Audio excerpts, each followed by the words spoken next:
আসসালামু আলাইকুম এভরিওয়ান। আপনারা চাচ্ছেন যে আপনারা ইমোতে অ্যাক্টিভ থাকবেন, কিন্তু সেটা না দেখাক যে আপনি অ্যাক্টিভ আছেন, বা আপনি অনলাইন স্ট্যাটাস কীভাবে অফ করবেন যে আপনি এখনও অনলাইনে আছেন, বা আপনার লাস্ট সিন কত ছিল সেটা যদি আপনারা কাউকে শো করতে না চান, তাহলে আজকের এই ভিডিওটি আপনাদের জন্য। তো চলুন স্ক্রিনে গিয়ে আমি আপনাদেরকে সম্পূর্ণ প্রসেসটি স্টেপ বাই স্টেপ দেখিয়ে দিচ্ছি। Welcome to my mobile screen. আমি এখন ইমো অ্যাপসটা ওপেন করে নেব।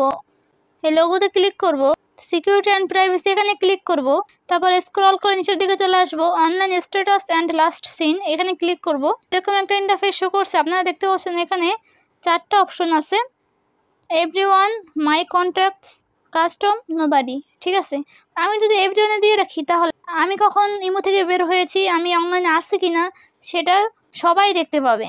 আর মাই কন্ট্যাক্ট যদি দিয়ে রাখি, যারা যারা আমার কন্ট্যাক্ট লিস্টে আছে শুধু তারাই দেখতে পাবে যে আমি অনলাইনে আসি ইমোতে।